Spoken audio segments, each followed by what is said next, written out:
کچھ بات تو ہے کہ مٹتی نہیں ہستی ہماری، کچھ بات تو ہے کہ مٹتی نہیں ہستی ہماری، صدیوں رہا ہے دشمن دور زماں ہمارا۔ اور یہ اقبال نے ہم کو بے خوف کیا ہے، بزدلی نہیں سکھائی۔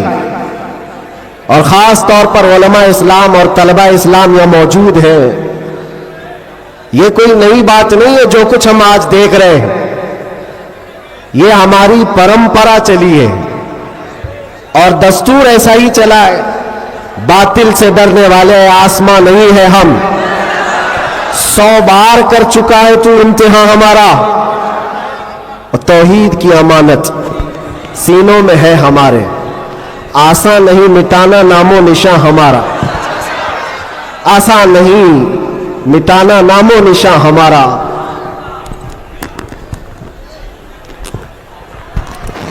میرے عزیزوں،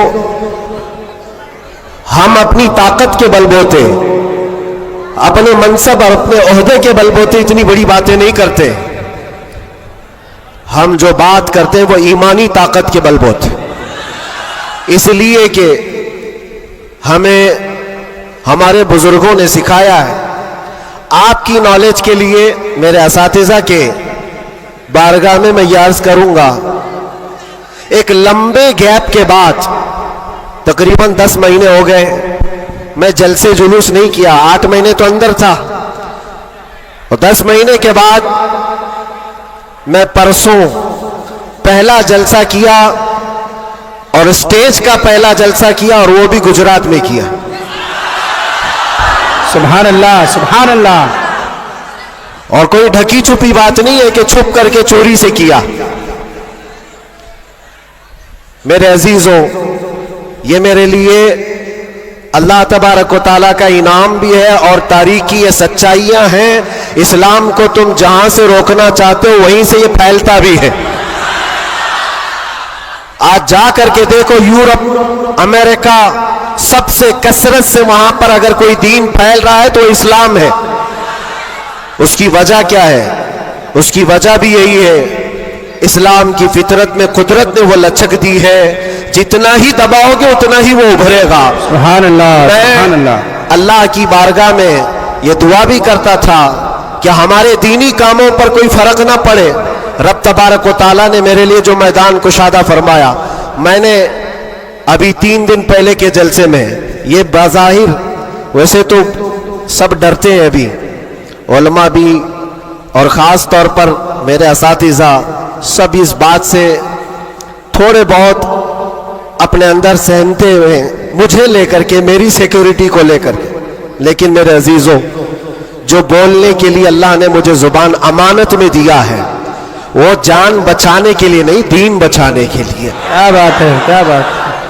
سیدنا سرکار امام حسین رضی اللہ تعالیٰ عنہ کی بارگاہ میں بھی میں پچھلے سال ماریرا متحرہ میں تھا، عرس کے موقع پر، اور ہمارے چاہنے والے بہت سارے موجود، خصوصیت کے ساتھ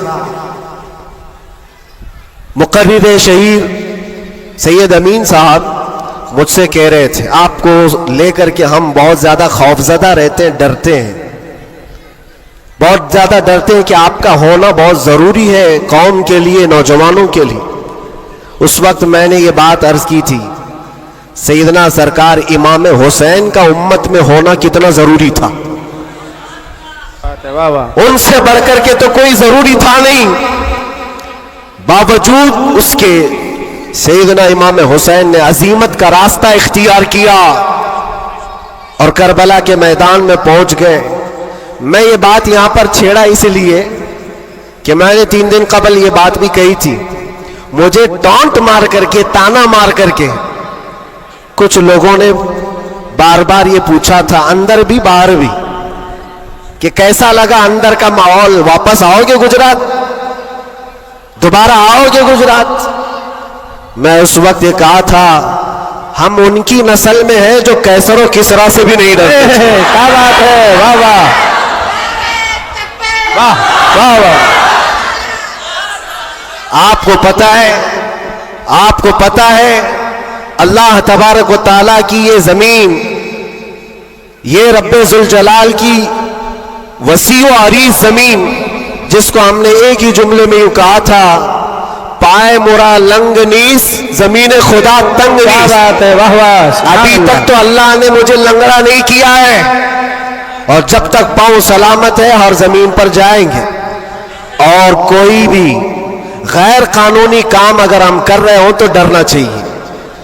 دیش کے خلاف، ملک کے خلاف، قانون کے خلاف کسی گتی ویدھی میں، کسی ایکٹیویٹی میں ہم ملوث ہیں تو ڈر ڈر کر کے، سہم کر کے رہنا چاہیے. الحمدللہ ایک بال برابر بھی ہمارے اندر ڈر اسی لیے نہیں آیا کہ ہم نے کبھی کوئی خفیہ پلاننگ نہیں کی ہے. جو بات کرنی ہے وہ ناموس مصطفیٰ کی، وہ 4 لوگوں میں بھی کہتے ہیں اور 4000 میں بھی کہتے ہیں. بے شک بے شک. پہلی اب شروعات میں یہاں سے کرتا ہوں، اس لیے کہ آج اگرچہ میں 4-5 دن سے بیمار ہوں، لیکن اتنا مضبوط کرنٹ یہاں پر موجود ہے، کیا بات ہے، کیا بات ہے. اتنا مضبوط جو پورے بر صغیر کو کرنٹ سپلائی کر رہا ہے. بے شک بے شک. اور یہ کرنٹ کا ٹرانسفارمر ایسا ہے کہ یہاں سے جو سپلائی ہوتا ہے وہ سیدھے بغداد سے آتا ہے، سبحان اللہ. اور یہاں سے جس کی تار جڑی ہے وہ بغداد سے مدینے پہنچتا ہے، بے شک بے شک. اور جس کی تار کٹی ہے تو پھر وہ بے نور ہی رہتا ہے. میں آپ کو بتا رہا ہوں، شروع کے دن تھوڑی سی بات کہوں گا، اس کے بعد میں اپنے موضوع پر آتا ہوں. آج سے تقریباً 3 سال گزر گئے ہوں گے. ہمارے ملک کا ماحول بڑا ہی عجیب ہو گیا تھا، جگہ جگہ گستاخیاں آپ سب نے بھی سنی اور دل محسوس کر رہ جاتا تھا. حالات بڑے پیچیدہ ہوتے چلے جا رہے تھے. اس وقت ایک پاکھنڈی جو بارگاہ مصطفیٰ میں بار بار بھونکتا تھا، جذبات ہمارے سن کر کے اتنے بے قابو ہوئے تھے. ہم نے کوئی منصوبہ بند یا پلاننگ کے تحت نہیں، ہمارے جذبے اور وجد میں یہ اعلان کیا تھا کہ بہت ہو گئے ان کے ساتھ مناظرے کرنا، ڈیبیٹ کرنا. آؤ میدان میں اترتے ہیں اور دیکھتے ہیں، تم بھی آگ میں کودو، ہم بھی آگ میں کودتے ہیں. یاد ہوگا یہ جذبات میں، وجد میں اور حضور کی محبت میں کہی ہوئی بات تھی. ہم نے کوئی پلان نہیں کیا تھا، کہنا تھا کہہ دیا. اور وہ تو 40-50 لوگوں کے بیچ میں کہی ہوئی بات تھی. مہینے کے بعد پتا چلا کہ اس بات کو اللہ نے پوری دنیا میں پہنچایا، کیا بات ہے، واہ واہ. ہر جگہ ہر علاقے میں پہنچایا، اور جس کو پہنچنا تھا اس تک تو برابر پہنچی. کیا بات ہے، کیا اور بات ہے. پھر بعد میں ہم کو پتا چلا کہ ہم نے کتے کی دم پر برابر پاؤں رکھا ہے. واہ واہ. اب سنیے میں یہ بات کیوں چھیڑ رہا ہوں، آج یہ بات مجھے عرض کرنی کیوں پڑ رہی ہے. جذبات میں، وجد میں کہی ہوئی بات تو تھی، لیکن جب سامنے سے جواب آیا کہ ہاں ہم آنے کو تیار ہیں، تو پھر سوچنا بھی ہوا. اب میٹنگ بھی ہونے لگی، سب لوگ آنے بھی لگے، کچھ تو ہمیں ڈرانے بھی لگے، ڈرائے بھی تھے. کیا ہوگا تمہارا، اتنا بڑا اعلان کر دیو، جل جاؤ گے، مر جاؤ گے تو کروڑوں مسلمانوں کا ایمان کیا ہوگا. بہت سارے معاملات تھے. میں اس وقت پھر سوچنے پر مجبور ہوا. میں نے میرے باپ کے لیے، میری ماں کے لیے، میرے خاندان کے لیے تو نہیں کہا، اس حق رسول کے لیے کہا جس سے روشنی تو سورج بھی پاتا ہے. بے شک. آہا. ہے خلیل اللہ کو حاجت رسول اللہ کی. سبحان اللہ سبحان اللہ. اب دل میں یہ وسوسے بھی تو آتے، انسانی فطرت کا تقاضا ہے. گھبراہٹ بھی تھی. میں نے بہت بڑا اعلان تو نہیں کر دیا، کیا ایسی بات ہونا چاہیے، نہیں ہونا چاہیے. اس پہ تو بہت سارے تبصرے بھی تھے. میں نے یہ باتیں کبھی کہی نہیں، اس لیے کہ حالات تھے، ہوئے، گزر گئے، لیکن میں نے کبھی کہا نہیں. آج اس لیے کہہ رہا ہوں کہ یہاں کرنٹ زیادہ ہے، کیا بات ہے. اس لیے کہہ رہا ہوں. اس وقت گھبراہٹ، وسوسے بھی، الگ الگ قسم کی باتیں، لاک ڈاؤن کا ماحول الگ، میرے گھر پر الگ پہرے بندی، یہ سارے معاملات میں جانتے ہو میرے عزیزوں، اس وقت جب کبھی گھبراہٹ کے شکار ہو کر بے قابو ہو کر ہم کچھ سوچنے کے لیے یا کچھ مشورے کے لیے ادھر ادھر نگاہیں اٹھاتے ہیں تو ہر کوئی ڈرا بھی رہا ہے، الگ الگ مشورے بھی دے رہا ہے. بڑی ہمت کے ساتھ ماررہ متحرہ کے اس عظیم ٹرانسفارمر پر میں نے کانٹیکٹ کیا حضور امین ملت کی بارگاہ میں نے عرض کیا کہ حضور بات ایسی ہے، ناموس مصطفیٰ کی بات ہے اور حضور کی عزت کی بات ہے. غریب ہے، فقیر ہے یہ آدمی، میرے پاس نہ علم کی دولت نہ میرے پاس عمل کی دولت. میں نے تو اعلان کر دیا اور میں جانا چاہتا ہوں دلی. آپ کیا فرماتے ہیں؟ بڑے بڑے پیروں کی بات الگ ہے میرے عزیزوں، سب کمفرٹ زون میں بیٹھنے والوں کی بات نہیں کرتا، بڑے شاہانہ کرسیوں پر بیٹھ کر کے لوگوں میں اپنا رعب جمانے والوں کی بات نہیں کرتا. اس عظیم مرد قلندر کا جواب آتا ہے، کہتے ہیں کہ بچے تو نے اپنے گھر کے لیے نہیں پکارا ہے، وہ میرے نانا جان کی بھی پورے کائنات کی بھی اللہ کے عظیم رسول کی نعرہ رسالت، برکاتی دولہا محافظ ناموس رسالت، نعرہ تکبیر. بات یہیں پر ختم نہیں ہوتی کہ اگر کہہ دیا کہ تو نے اعلان کر دیا اچھی بات ہے، جاؤ اللہ تعالیٰ تمہاری حفاظت کرے گا، میں یہاں بیٹھ کر دعا کرتا ہوں. نہیں، اس عمر میں ٹھنڈیوں کے عالم میں کہا کہ بیٹا تم وہاں سے نکلو، میں ماررہ سے اپنی تبرکات لے کر دلی پہنچوں گا.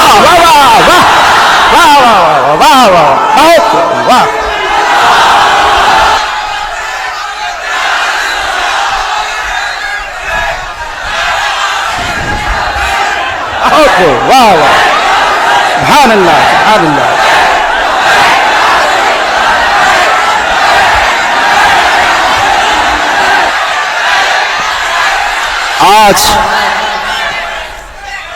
آج یہ بات اسی لیے عرض کر رہا ہوں، کیسے آقاؤں کا بندہ ہو رضا، بول بالے میری سرکاروں کے. سبحان اللہ، سبحان اللہ. میں نے اس کے بعد فون رکھ دیا اور اس کے بعد سب سے کہا کہ اب کسی بات کی فکر نہیں ہے، اب ٹینشن نہیں ہے، اب کوئی فکر کی بات نہیں اور ڈر کی بات نہیں.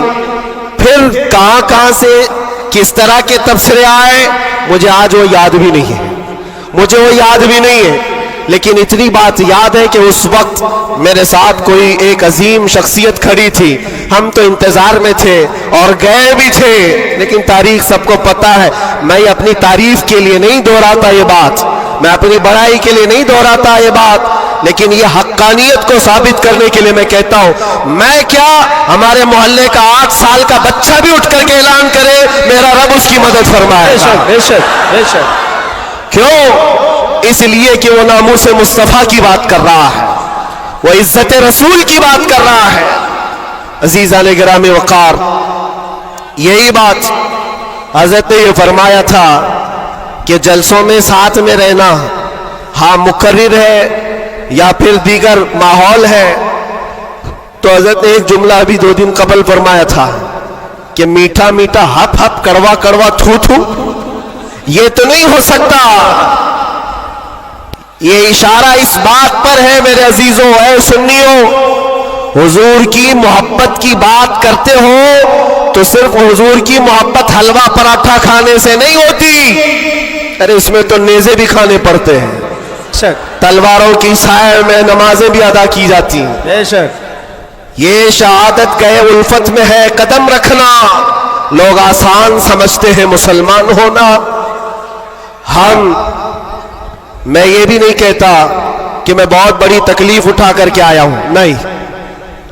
8 مہینے گزرے کہ 8 سال گزرے، کوئی بہت بڑی تکلیف اٹھا کر کے تمہارے پاس آیا، میں نے کبھی اس چیز کا ذکر نہیں کیا اور نہ ہی شکایت کبھی کروں گا اس بات کی، اس لیے کہ تاریخ کی سچائی ہے اس بات کی گواہی دیتی ہے. وہ بڑے بڑے ائمہ اسلام جو رسول اللہ کی آل میں سے تھے، امام موسیٰ کاظم، ہم تو میرے عزیزوں گنہگار ہیں، ہماری بہت ساری خطائیں ہیں، وہ اہل بیت ائمہ اسلام جن کے گناہ نہیں خطائیں نہیں، بغیر کسی قصور کے ظالم بادشاہوں نے 7 سال تک ان کو اندر قید میں رکھا ہے. امام محمد بن حسن عسکری 20 سال تک اندر رہے. کس کو کہتے ہیں 20 سال؟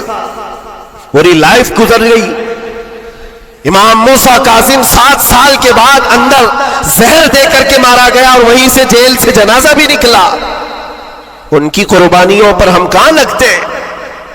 لوگ یہ بھی جو آج سمجھتے ہیں کہ بہت بڑا کام کر کے آئے, کوئی کہاں سے کیا کیا لقب پکارے, غازی اسلام.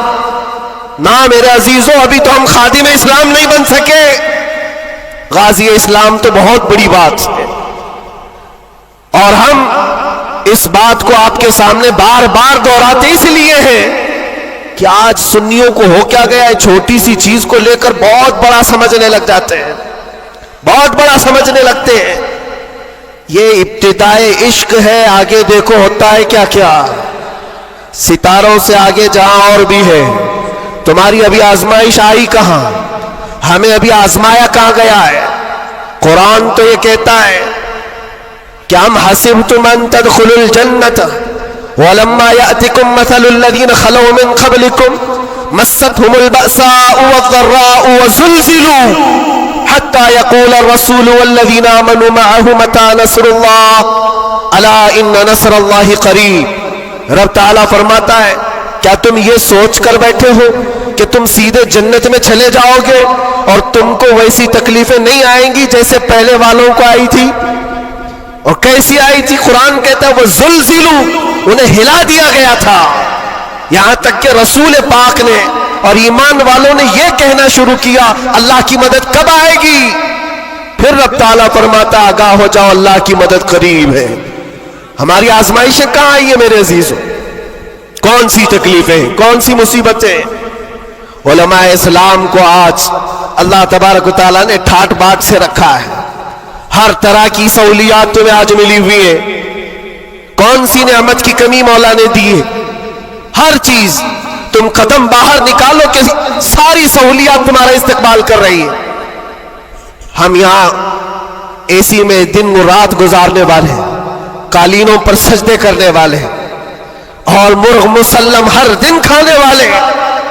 تمہیں کہاں پتا ہے ابھی کہ آزمائش کہتے کسے, تکلیفیں کہتے کسے؟ میں نے تو صرف ایک چک کر کے دیکھا ہے 8 مہینے میں, پھر اندازہ ہوا, چکھا ہے بس. چک کر کے آئے کہ 8 مہینے پتھروں پر انہوں نے سلایا تھا تو لگتا کیسے ہے, کیسے لگتا ہے. کھانا اور پانی کے لیے جو آج ہمارے ارد گرد لوگ ہاتھ دھلائیں, رومال دے پوچھنے کے لیے, ہر چیز کی خدمتگار ہو, اور جب وہاں بدتمیز لوگ اور ظالم لوگ لائن میں کھڑے کر کے سوکھی روٹیاں دیتے ہو تو پھر اندازہ ہوتا ہے لگتا کیسے ہے. یہ چھوٹی سی چیز ہم نے چک کر کے دیکھا ہے. وہ روٹیاں دیکھی جس سے انسان کا گلا کٹ سکتا ہے,